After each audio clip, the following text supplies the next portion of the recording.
Hi. Oh, hey, I work in an office.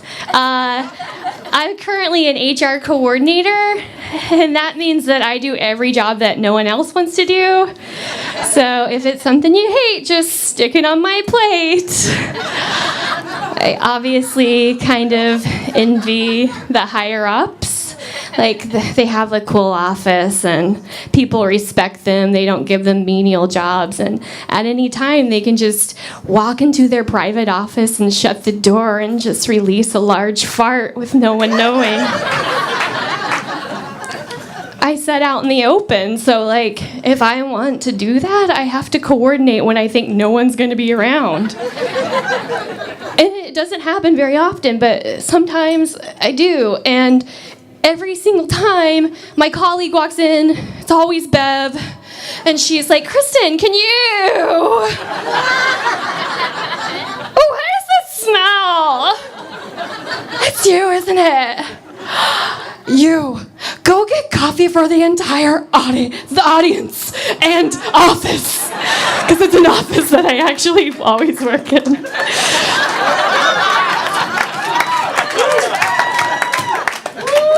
People like meet cute stories, so I'm going to tell you one. Yeah, she's into it, romantic comedies. Mine is really nice. I met a man in a bar, and I'll spare you all the details, but I ended up going back to his place. Okay, I wake up the next morning before he does, and I want to, like, creep out of the bedroom. So I don't want to be, like, creepy or whatever that BuzzFeed article said that girls are that guys don't like, so just gonna sneak out while he's sleeping, be cool. I'm walking out of the room, and I just happen to notice a pair of, like, pants on the floor. So I'm like, oh, sweet, perfect opportunity for me to just slide my business card in them. He knows that I want to communicate, but, like, I'm leaving, so, like, I'm not clingy, you know, because, like, you can call me bounce. I'm, like, you know, the opposite of static cling, and, like, I am bouncing out of there. Gonna go. I close the door to his apartment, and I realize he's gonna wash those pants, and he's never gonna see that business card. But luckily, I have a bag full of business cards. So I just slide another one right in his door crevice, and maybe another one on the window shield of his car, because he'll see one of them, and we will reconnect one day. Now I just play it cool and wait. And wait. And maybe it's been a few years since we met. And I broke rule number 5 on, like, how to be cool while still being a woman. And I followed him on Facebook. I learned that he's married now. It's cool, guys. Like, 50% of the time that ends in divorce. And when it does, he's got my cards. Growing up, I spent a lot of time with my great-grandmother, and at night, she'd get really sad, and I could hear her cry, and she'd say, I'm so lonely. It was sad. Someone chuckled. It was actually very sad. Because I was there. She had company, but she didn't want that company, I guess. In addition to working in an office, I'm an actress. Crazy here in LA.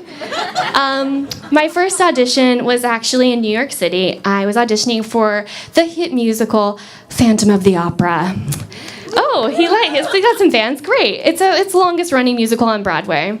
I know from the casting breakdown they were looking for musical talent. And I had a karaoke song that I crushed every single time. I get to the audition with my song in my brain, and I see a room full of Broadway actors, and everyone's nervous, like they're doing like weird vocal tics. There's a guy standing out in the hallway, and he's like, ho, ho, ho, ho, ho, ho, ho. I'm like, oh, how silly. It's not a Christmas musical. everyone there has like binders filled with sheet music, like they couldn't pick out one song. Shouldn't judge, maybe they haven't gone to as much karaoke as I had. I get into the room and the casting director's there. There's a pianist, and I'm pretty sure that pianist is not going to be able to keep up with me. So I just say, I'm going to be doing this a cappella. And before anyone can say anything, I just get into it and I say, well, you make me want to shout, kick my head back and shout, come on now, don't forget to say you will. Don't forget to say yeah, yeah, yeah. She said, thank you.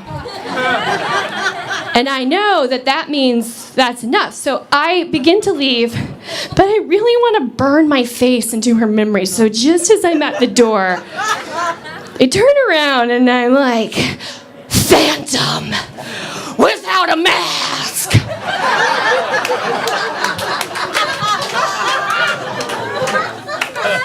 So leave him wanting less. That's kind of my motto.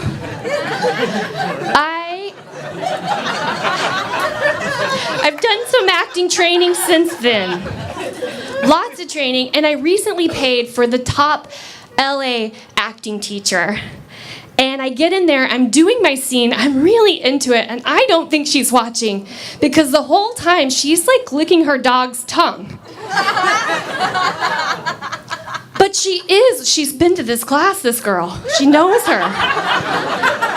She is watching because she peels her way from that little puppy's pout and she says, "You reek of desperation. You were both over and underacting. What even are you? You're not an ingenue? Not the girl next door?